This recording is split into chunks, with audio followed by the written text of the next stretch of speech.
스페인 대 사우디아라비아, 유럽 챔피언이 권위를 증명해야 하는 압박에 직면했을 때 월드컵은 순간의 대회입니다. 단 한 경기가 조 전체의 형세를 완전히 바꿀 수 있습니다. 단 하나의 의외의 결과가 우승 후보를 거대한 압박을 받는 팀으로 만들 수 있습니다. 그리고 때로는 가장 격차가 커 보이는 경기가 가장 분석할 만한 이야기를 많이 담고 있기도 합니다. 6월 21일 애틀랜타의 메르세데스 벤츠 스타디움에서 스페인은 H조 조별리그 2차전을 맞이하며 승리라는 매우 명확한 임무를 안고 들어섭니다. 그것은 단순히 승점만을 위한 목표가 아닙니다. 그것은 첫 경기에서 많은 논란을 불러일으킨 경기력을 보여준 후 유럽 디펜딩 챔피언의 위상을 다시 한번 확인해야 하는 임무이기도 합니다. 카보베르데와의 0대0 무승부는 재앙은 아니었습니다. 스페인은 여전히 무패 행진을 이어갔고 압도적인 점유율을 유지했으며 익숙한 정체성을 보여주었습니다. 하지만 2026년 월드컵의 유력한 우승 후보 중 하나로 평가받는 상황에서 그 결과는 큰 의문부호를 남겼습니다. 라로아가 압도적인 우세를 골로 연결하는데 문제를 겪고 있는 것일까요? 라이벌들이 루이스 데라 푸엔테의 점유율, 축구 시스템을 무력화할 방법을 찾아낸 것일까요? 아니면 그것은 단지 월드컵이라는 긴 여정에서 모든 강팀이 겪어야 하는 하나의 사고에 불과한 것일까요?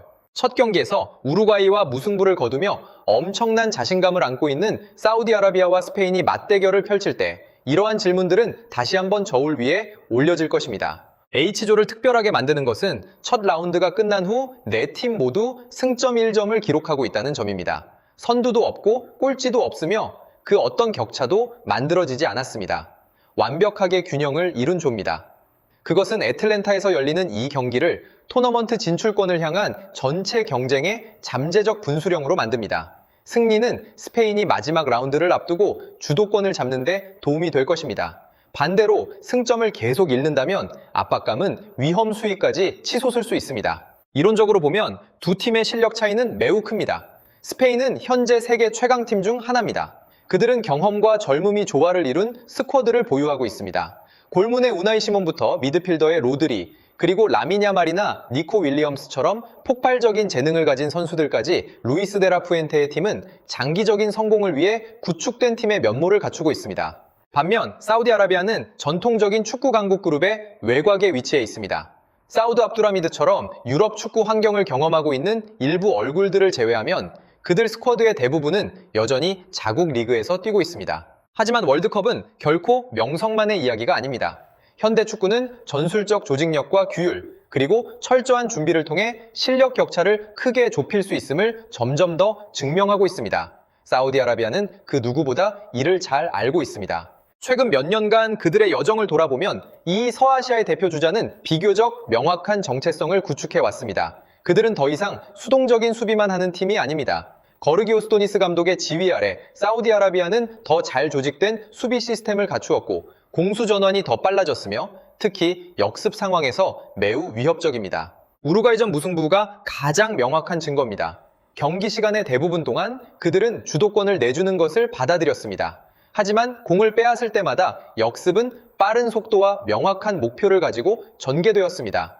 바로 그러한 접근 방식이 스페인을 상대로도 계속 적용될 가능성이 높습니다. 왜냐하면 카보베르데전 무승부가 보여준 한 가지 사실이 있다면 그것은 스페인이 내려앉은 밀집 수비 블록을 상대할 때 여전히 큰 어려움을 겪고 있다는 점이기 때문입니다. 이것은 새로운 문제가 아닙니다.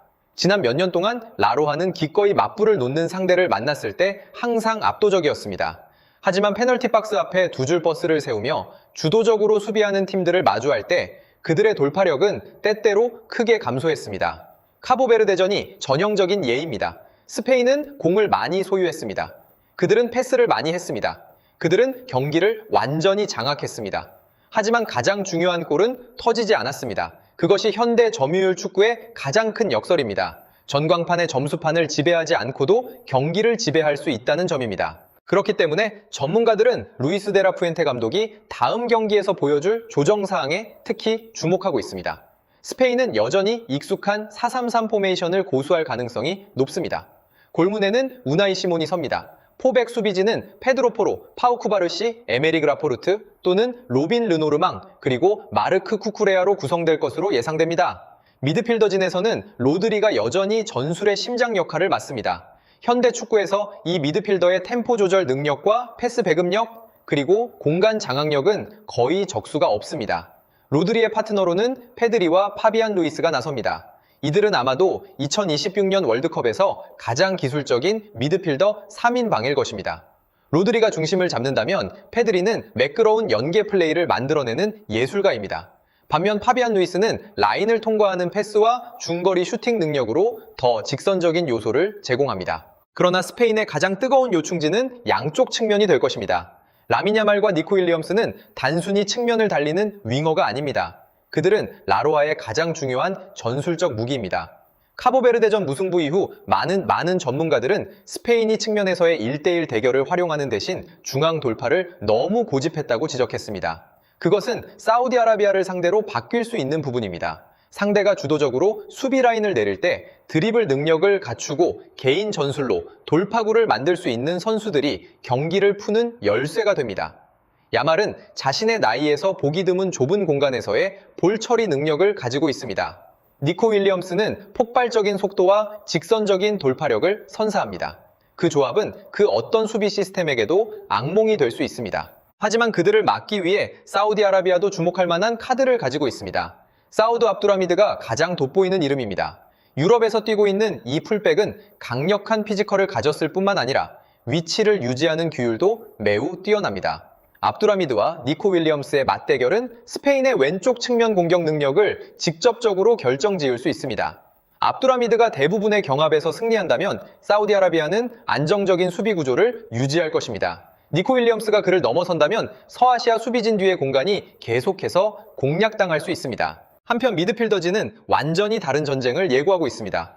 페드리와 파비안 루이스가 정교함을 대변한다면 모하메드 칸노와 압둘라 알카이바리는 피지컬을 대변합니다. 한쪽은 공을 점유하길 원합니다. 한쪽은 템포를 끊기를 원합니다. 한쪽은 끊임없는 흐름을 만들기를 원합니다. 한쪽은 경기를 체력전으로 바꾸기를 원합니다. 그것은 매우 흥미로운 대조입니다. 전술적 요소 외에도 이 경기는 심리적으로도 중요한 의미를 가집니다. 스페인은 반드시 이겨야 한다는 압박감을 안고 경기에 임합니다. 압박감은 때로 원동력이 됩니다. 하지만 압박감은 짐이 될 수도 있습니다. 골이 일찍 터지지 않는다면 붉은 유니폼을 입은 선수들의 발끝에 조급함이 나타날 수 있습니다. 그것이 바로 사우디아라비아가 기대하는 바입니다. 그들은 처음부터 이길 필요가 없습니다. 그들은 경기를 최대한 길게 끌고 가기만 하면 됩니다. 무실점 시간을 오래 유지할수록 이변을 만들 기회는 커집니다. 이러한 시나리오는 월드컵 역사에서 매우 여러 번 등장했습니다. 강팀이 70%에 달하는 점유율을 기록합니다. 약팀은 끈질기게 수비합니다. 그리고 단 한 번의 역습이나 세트피스 상황으로 전체 형세가 바뀝니다. 사우디아라비아의 차이를 만들어낼 수 있는 인물은 바로 살렘 알다우살입니다. 비록 커리어의 경험이 풍부한 단계에 접어들었지만 이 서아시아 대표팀의 주장은 여전히 공격진에서 가장 위험한 선수입니다. 속도와 기술, 그리고 중요한 순간에 나타나는 능력은 그를 항상 상시적인 위협으로 만듭니다. 스페인이 라인을 지나치게 높인다면 알다우사리는 모든 역습의 종착지가 될 것입니다. 또 다른 매우 주목할 만한 카드는 무사브 알조에르입니다. 22세에 이 미드필더는 사우디아라비아의 공수 전환 과정에서 두뇌 역할을 하는 것으로 평가받습니다. 그의 롱패스와 시야는 서아시아 팀이 단 한 번의 패스로 스페인의 1차 전방 압박을 통과하는 데 도움을 줄 수 있습니다. 그것은 라로아가 라인을 올린 상태에서 공을 잃었을 때 어려움을 겪게 만들 수 있는 무기입니다. 하지만 모든 측면을 고려할 때 스페인은 여전히 상당한 우위를 점하고 있습니다. 스쿼드의 질뿐만이 아닙니다. 경험뿐만이 아닙니다. 스쿼드의 깊이 때문이기도 합니다. 경기가 교착 상태에 빠질 경우 루이스 데라 푸엔테 감독에게는 여전히 다니 올모, 페란 토레스, 예레미 피노, 보르하 이글레시아스 같은 카드가 벤치에 대기하고 있습니다. 이들은 단 한 번의 순간으로 형세를 바꿀 수 있는 능력이 충분한 선수들입니다. 반대로 스쿼드의 깊이는 사우디아라비아가 경쟁하기 힘든 문제입니다. 1시간 이상 지속적으로 버텨야 한다면 체력 저하의 징후가 분명히 나타날 것입니다. 이것이 많은 전문가들이 경기의 분수령이 60분에서 80분 사이에 올 수 있다고 믿는 이유이기도 합니다. 스페인의 높은 점유율 강도가 상대의 피지컬을 갉아먹기 시작하는 시간대입니다. 가장 작은 빈틈이 나타나기 시작하는 시간대입니다.